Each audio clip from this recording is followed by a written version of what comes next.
Oliver and Emma barely know him anyway. My name is Jonathan Sterling. I'm 46 years old. I run Sterling Wealth Advisory, a boutique investment firm I built from nothing into a 30-person operation managing $2.8 billion in client assets.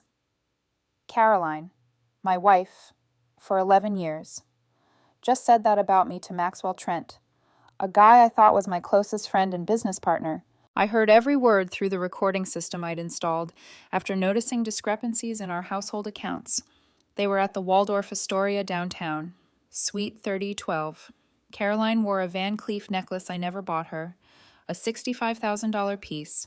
Maxwell bought it with money he'd been embezzling from our firm's client accounts for months. Caroline laughed when she said my kids barely knew me. Maxwell said, "After the divorce, they'll understand their father was never there for them." Caroline nodded. "We'll make sure they see the truth about who he really is. 11 years married, 16 years at Goldman Sachs, rising to managing director, 10 years building my own firm from a single desk to an operation that Fortune 500 executives trust with their retirement. These idiots thought they could take it all from me." If you like stories about cheaters getting exactly what they deserve, hit like and subscribe right now. We post new stories daily, each one more satisfying than the last. Back in 2012, I left Goldman Sachs after 16 years climbing the corporate ladder. Started Sterling Wealth Advisory with $200,000 in savings and a Rolodex of clients who trusted me with their futures. Private wealth management, helping executives, entrepreneurs, and old money families grow and protect generational wealth. High net worth individuals pay serious fees for someone who treats their money like his own. Met Caroline Ashworth at a charity gala for the Metropolitan Museum of Art. She was 31. I was 35. Estate attorney, specializing in trust structures and inheritance planning, absolutely striking with honey blonde hair and this aristocratic bearing that made everyone in the room notice her. Caroline grew up in old money. Father William Ashworth is a former federal prosecutor, now senior partner at the most prestigious white-collar defense firm in Manhattan. Mother Eleanor Ashworth sits on the boards of 3 charitable foundations and traces her lineage to the Mayflower. They lived in a $22 million Park Avenue duplex, sent Caroline to Swiss finishing school and Yale Law. She expected the best of everything. First date cost me $600 at Le Bernardin, one of the city's most exclusive restaurants. Caroline ordered the tasting menu with wine pairings without glancing at prices. Should have been a warning sign. We moved fast. 7 months. She was living in my Upper East Side apartment. 16 months. I proposed with a 5-carat ring that cost $55,000. 4 months of my salary at the time. Wedding was everything Caroline wanted. 300 guests at the plaza, open bar, 12 courses, the Philharmonic String Quartet. Total cost $175,000. I paid it all. First few years felt like winning the lottery. Business growing faster than I could hire. Caroline making good money structuring estates for wealthy families. Bought a 6-bedroom townhouse in the Village for $4.2 million. Porsche Cayenne and Mercedes S-Class in the garage. Ski trips to Gstaad. Summers in the south of France. Caroline loved the lifestyle my success provided. Designer clothes from Bergdorf Goodman. $8,000 shopping trips like it was nothing. First-class flights everywhere. Private dinners, where the chef's table cost $1,500 per person. She'd tell her charity board friends how successful her husband was, how he managed money for families worth hundreds of millions, how CEOs called him personally for advice on their portfolios. By 2016, I was pulling serious money. Sterling Wealth had 18 employees, assets under management approaching $2 billion. Caroline said she was ready for kids. Oliver, born June 8th, 2016, at 4:12 a.m., 7 pounds, 9 ounces. Lungs so strong the nurses down the hall could hear him. Emma, 22 minutes later, 6 pounds, 4 ounces. So calm we had to check she was breathing. Both perfect. Twins changed everything for me. Started working longer hours, taking bigger clients, pushing harder than I ever did at Goldman. Every portfolio, every late night, Every weekend market crisis was for their future. Caroline seemed to understand. Brought me dinner during late-night earnings seasons. Massaged my shoulders when market volatility stressed me out. Bragged to her Dalton mom friends about how hard I worked to provide for our family. 2019. Things changed. Caroline had phone conversations that stopped the moment I walked into a room. Started going to events without me. Gallery openings, museum galas, charity auctions. When I asked why I wasn't invited, she'd say, "You're always too busy with the markets anyway." That's when Maxwell Trent appeared. Caroline introduced him as a potential strategic partner for the firm. Guy was 39, divorced twice, no kids. Drove an Aston Martin DB11, wore $15,000 bespoke suits from Savile Row, had this effortless charm, could walk into any room and command attention within 5 minutes. Caroline said Maxwell had connections with European family offices looking for U.S. investment partners. He could help take Sterling Wealth to the next level. She'd spend hours at his office discussing strategy, come home talking about how brilliant he was. I liked Maxwell immediately. Stupid mistake. He'd come for dinner every few weeks, brought expensive wine, $300 bottles of Burgundy, had gifts for Oliver and Emma, educational toys, rare children's books, stuffed animals from FAO Schwartz. Kids loved him.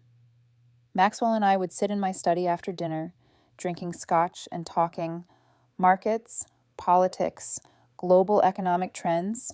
He seemed genuinely interested in my work, asked smart questions about asset allocation and risk management, expressed admiration for my track record. What I didn't realize, every conversation was intelligence gathering. Every question about my business was learning how to exploit it. Every compliment was studying my weaknesses, figuring out how to steal from me. 2020. Caroline's attitude toward me completely changed. Everything I did annoyed her. How I checked my phone during dinner. The hours I worked during earnings season. How I handled the children's discipline. Arguments came from nowhere. The children need their father present, she'd say during fights when markets were most volatile. Money isn't everything. Jonathan, family should come first. The irony made me angry. I worked 80-hour weeks specifically for my family. Every client, every portfolio review, every late night was so Caroline and the kids could live in our beautiful townhouse. Twins could attend the most exclusive private school in Manhattan. Caroline could maintain the lifestyle she'd grown up with. But even when criticizing my work schedule, Caroline never suggested cutting expenses. Still wanted designer clothes that cost more than most people's monthly salary. Still wanted luxury vacations in Capri and Saint-Tropez. Still wanted private dinners where tasting menus cost $700 per person. Meanwhile, Maxwell became a permanent fixture, showed up Saturday mornings with pastries from Balthazar, stayed for Oliver's piano recitals, Emma's ballet performances, helped put kids to bed when he was over for dinner, reading stories with voices that made them laugh. I told Maxwell things I shouldn't have, details about biggest clients, which families were going through generational wealth transfers, which executives had liquidity events coming, our family finances, savings amounts, investment accounts, life insurance policies. Thought I was talking to a friend, actually giving intelligence to an enemy planning to destroy my life. Breaking point, February 2021. Just back from a 2-week engagement in London.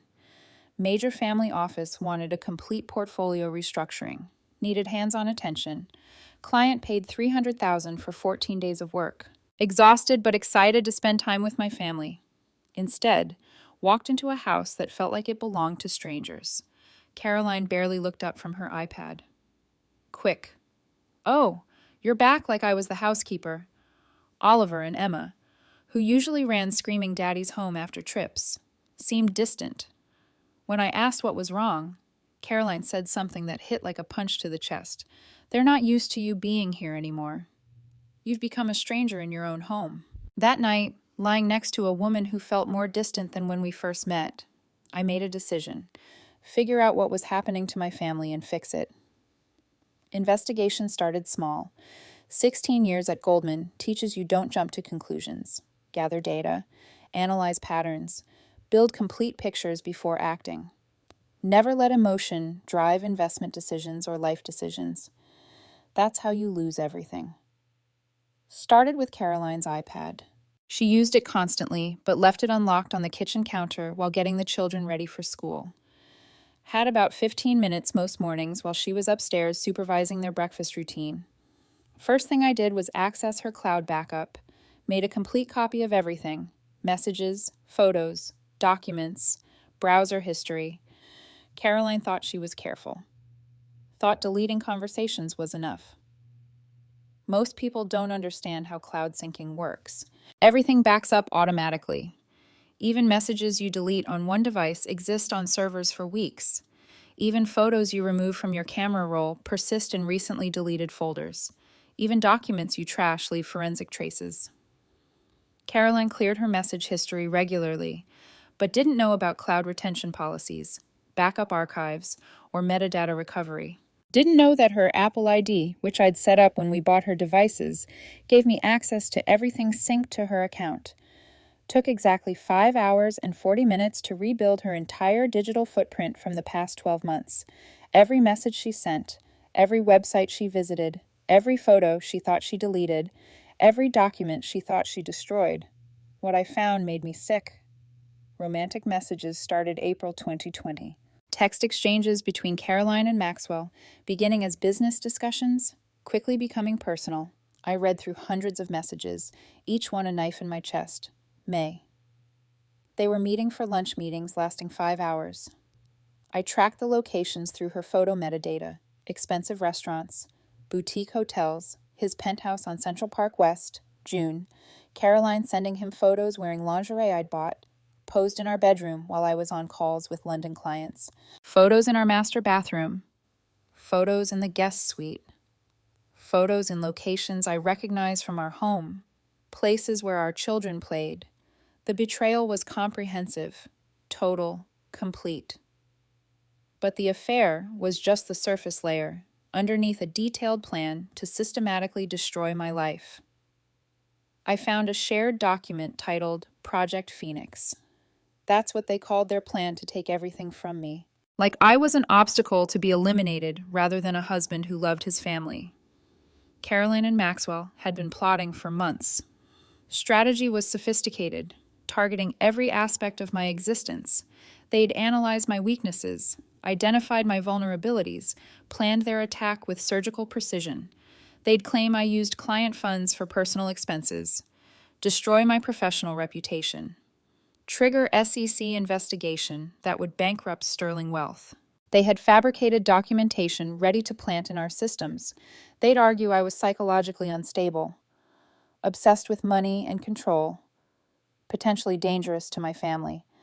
They had a psychiatrist lined up, friend of Caroline's family, who would provide expert testimony about my supposed personality disorders. Caroline's father, William Ashworth, would help ensure the custody battle went their way. They had communications showing he'd already discussed the case with judges throughout the New York family court system. Legal influence being deployed against me before I even knew there was a war. Mother Eleanor Ashworth had connections throughout Manhattan's social and business communities who could blacklist me from future clients. They had a list of phone calls she planned to make once the divorce was filed. My career would be over before the first hearing. The most damaging document draft custody petition Caroline had been working on with divorce attorney Harrison Blake.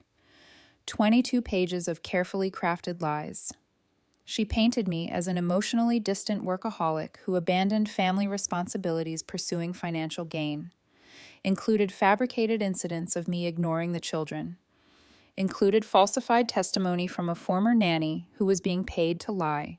Claimed children were afraid of their father's obsessive behavior and need to control money. Said Oliver had anxiety attacks when I came home stressed from work. Said Emma cried when I left on business trips because she knew I preferred work to her. All lies, all fabricated, all designed to take my children away. Every word calculated to destroy me. Every lie crafted to seem believable to judges who didn't know me. Caroline and Maxwell spent months building a case that would give them everything I'd worked for and ensure I'd never rebuild. But there was something else in those files. reference to a sealed 2008 court case involving the Ashworth family. Something about a federal investigation handled discreetly through Williams' connections. A single email between Caroline and her father. Don't worry. The same arrangements that protected Thomas will protect you here. The reference made no sense until I started digging. Realized I wasn't playing defense anymore. I was going on offense. Next phase required investigation skills. I developed tracking suspicious transactions for compliance departments, began systematic surveillance of Caroline and Maxwell, documenting their communications, financial activities, and movements. Every night after Caroline went to sleep, I'd review what I'd gathered, every message, every transaction, every movement tracked through credit card statements and location data. It was torture watching my wife betray me in real time, seeing her smile at Maxwell's messages, hearing her laugh at his jokes through our home security cameras, watching her dress for dates with him while I was supposedly working late. But I needed everything, every piece of evidence, every damning word, every incriminating action. 3 weeks later, had everything I needed. High-definition video of Caroline and Maxwell at the Waldorf, the St. Regis, the Peninsula. 53 separate encounters documented with timestamps and locations. Audio recordings discussing their plans to destroy me, including specific lies they'd tell in court and how they'd split my assets. One recording particularly damning. Maxwell. Once we get his client book transferred to my firm, I'll liquidate the offshore accounts and we disappear. Caroline. What about the children, Maxwell? What about them, their leverage? Once custody is settled and we have his assets, we can figure out arrangements. Caroline laughing. He has no idea. He thinks he's so smart with all his spreadsheets and portfolios. Pathetic. They called me pathetic.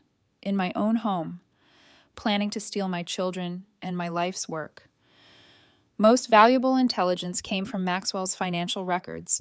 Like most criminals, he'd gotten careless about documentation. Kept detailed spreadsheets of his schemes, organized folders showing exactly how he'd operated for years. Once I accessed his cloud storage through a password he'd carelessly used on our shared firm systems, discovered the true scope of their financial planning. Maxwell wasn't just a charming investor. He was a sophisticated fraudster who'd done this before. I found records of 4 previous relationships with wealthy women. Each one ended with money disappearing. Each one ended with the woman left broken and confused. He had a pattern, a system. He'd spent years perfecting his technique. Maxwell had opened 5 offshore accounts, 3 in the Cayman Islands, 1 in Luxembourg, 1 in Singapore. Been systematically skimming from client accounts at our firm, hiding the theft through complex transaction chains, planning to disappear once the divorce was finalized and Caroline claimed half my assets. I traced every transaction, built a timeline showing exactly how the money moved, identified the shell companies he used, found the properties he'd purchased in countries without extradition treaties. Numbers were staggering. Past 10 months, Maxwell had stolen $640,000 from our clients, money from retirement accounts, trust funds, college savings plans. He'd been stealing from families who trusted us with their futures. And he'd been doing it while sitting at my dinner table, drinking my wine, playing with my children. He'd also booked one-way first-class tickets to Monaco for himself and Caroline, dated May 15th, exactly 3 weeks after Caroline planned to file divorce papers. Had a villa waiting for them there. Paid for with money he'd stolen from people who trusted him. Plan was obvious. Let Caroline destroy me in court, take half my assets plus the client book, then disappear with stolen funds while leaving our clients devastated. He'd done it before. He thought he'd do it again. This wasn't just betrayal. This was organized theft on a massive scale. And Caroline was either too stupid to see it or too greedy to care. Investigation into this Ashworth family's buried secrets took 5 weeks, but proved to be the most valuable intelligence I'd ever gathered. The reference to Thomas kept nagging at me.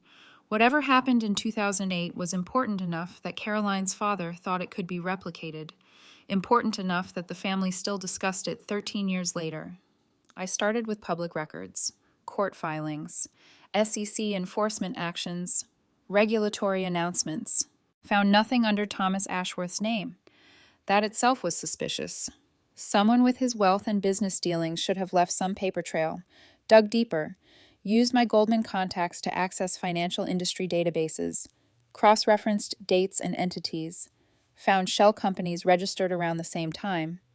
Found suspicious trading patterns in accounts linked to those shells. Sealed 2008 case involved Thomas Ashworth, Caroline's younger brother, and an insider trading scheme that netted $12 million. Thomas had been tipped off by a family friend on the Federal Reserve Board about interest rate decisions before they were announced. Major monetary policy shifts that moved markets. Information worth billions if you knew it ahead of time. Thomas traded on the information for 3 years. Built positions in interest rate-sensitive securities days before Fed announcements. Closed them at massive profits within hours of the news. Pattern was obvious to anyone who knew what to look for. When SEC investigation got close, William Ashworth had intervened. I found the evidence trail. Legal motions filed to suppress key documents. Witnesses who suddenly couldn't remember conversations. A prosecutor who mysteriously transferred to a different division right before trial. Evidence suppressed through legal maneuvering. Key witnesses suddenly developed memory problems. Prosecutor convinced to pursue lesser charges that resulted in probation and a fine rather than prison. William Ashworth made strategic donations totaling $400,000 to various political campaigns, ensuring his son's freedom. I traced every donation, found the connections between recipients and people with influence over the case, built a timeline showing how money flowed to power and power flowed to protection. The family friend on the Fed board quietly retired 6 months later, never faced any consequences, collected a 7-figure pension, now sat on corporate boards collecting director fees. Thomas now ran a hedge fund with $2 billion in assets, built on a foundation of stolen information and corrupted justice. His investors had no idea they were trusting their money to someone who should be in prison. 12 years. SEC enforcement had tried reopening the case twice. Each time, William Ashworth's connections ensured it went nowhere. Lawyers filed motions. Political allies made calls. The investigation would quietly die. But I had something they'd never faced before. Complete documentation assembled by someone who knew exactly what to look for, someone who understood financial crimes, someone who had nothing to lose and everything to gain. Spent 5 weeks verifying every detail, cross-referencing court documents with financial records, tracking the money flows that proved corruption. Assembled ironclad proof the Ashworth family had corrupted federal regulators to protect an insider trader. Now had leverage to destroy them all. First, let Caroline and Maxwell make their move. Wanted to see exactly how far they'd go. Call came Wednesday morning, late March.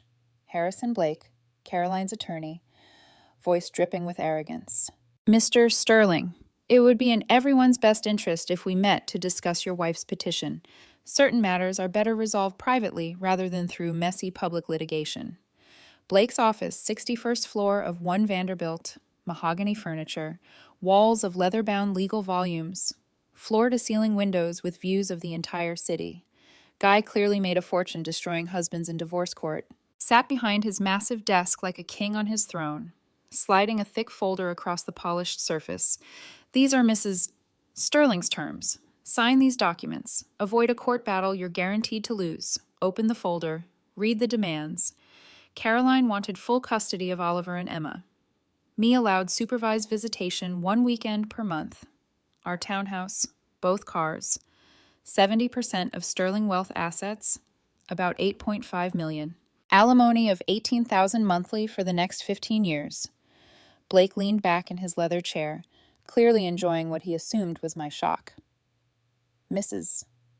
Sterling has substantial evidence of your inappropriate behavior. Misuse of client funds for personal expenses.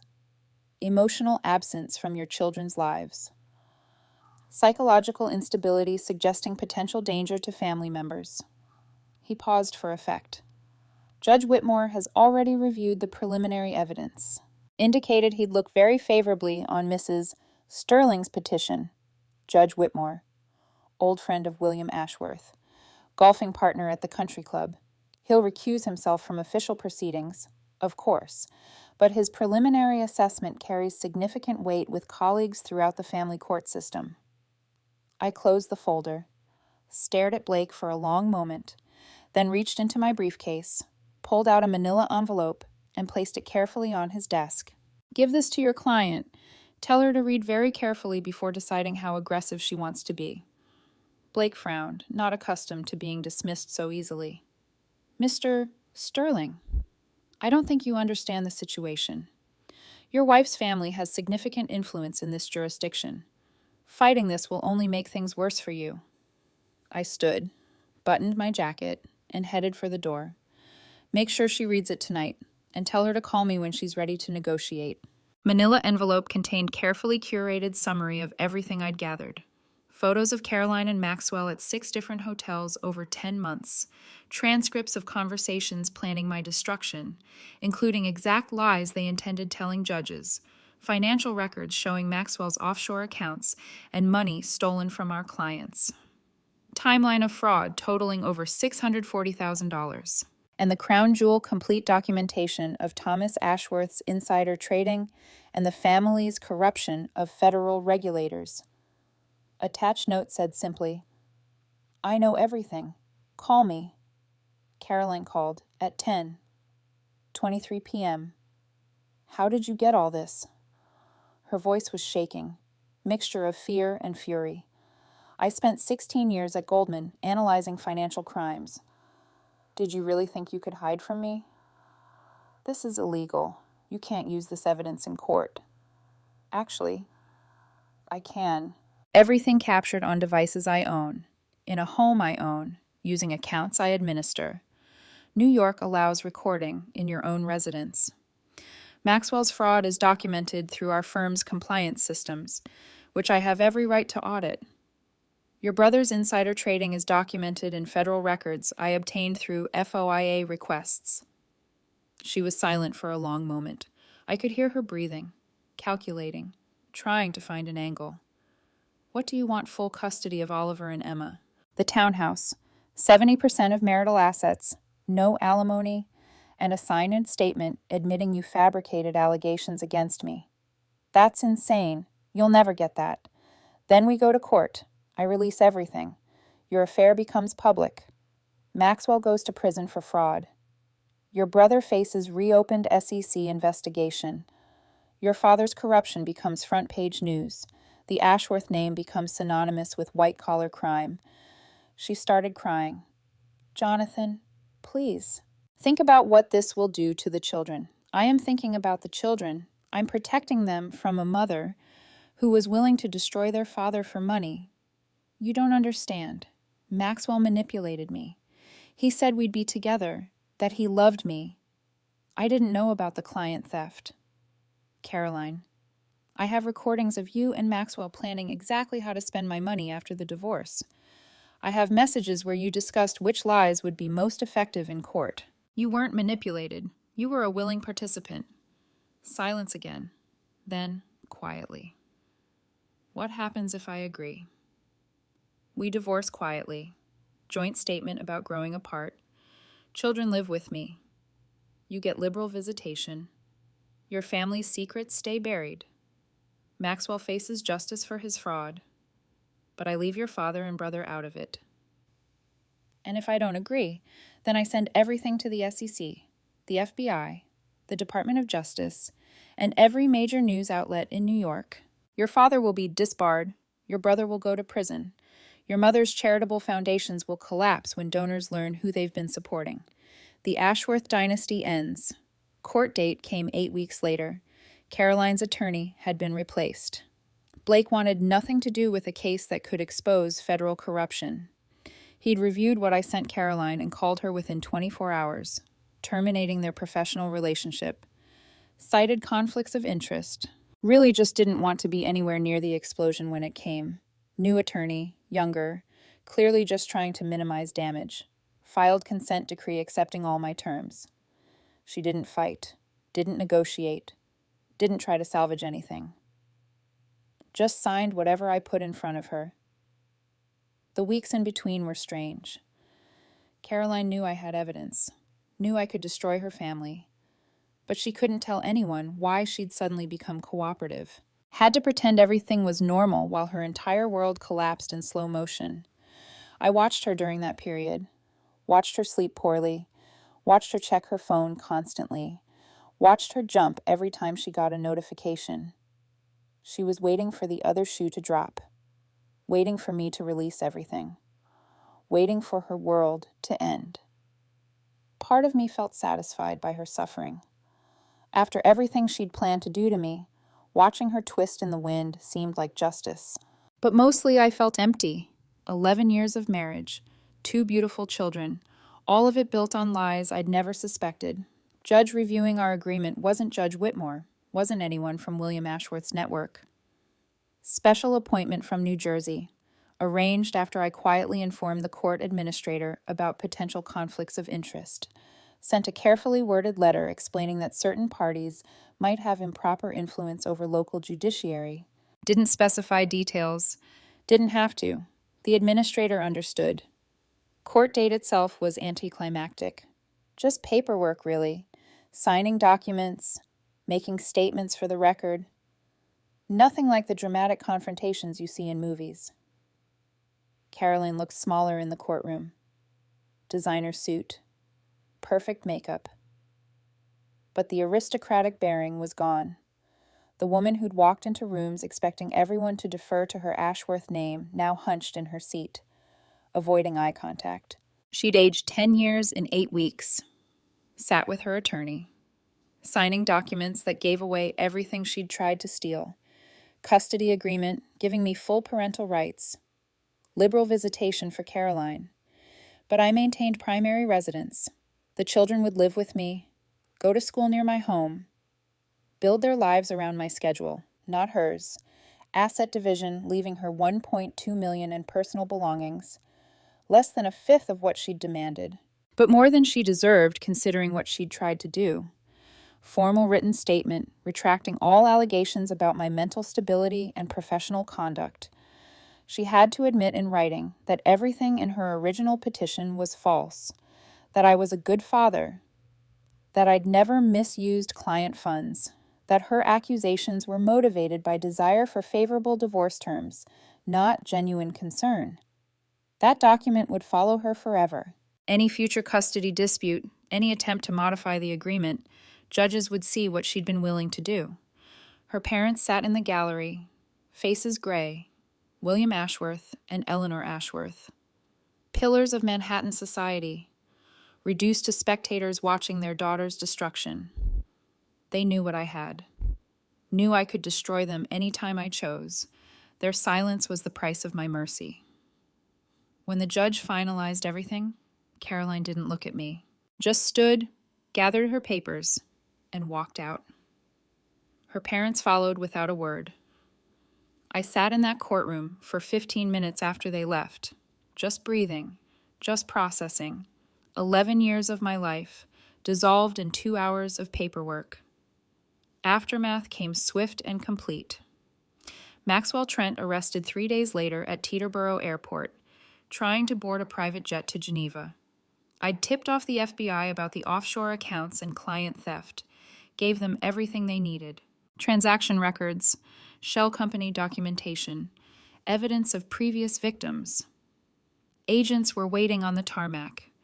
Maxwell in his $15,000 suit, carry-on packed with documents, passport in hand. He never saw it coming, thought his charm would protect him forever.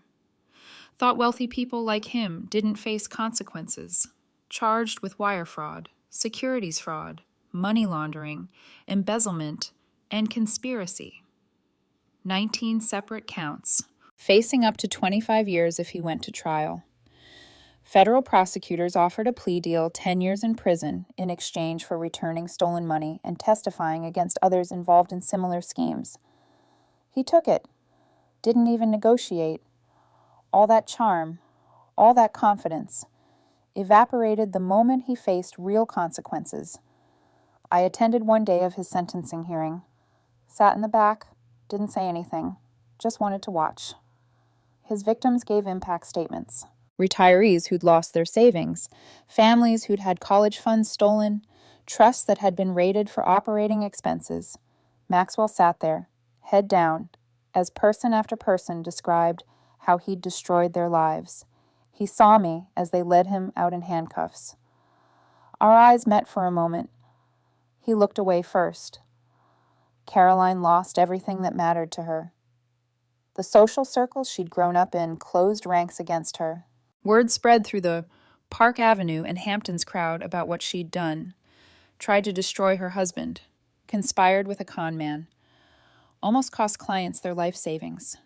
In their world, scandal was worse than poverty. Reputation destroyed. The charity boards she'd served on for years asked her to resign.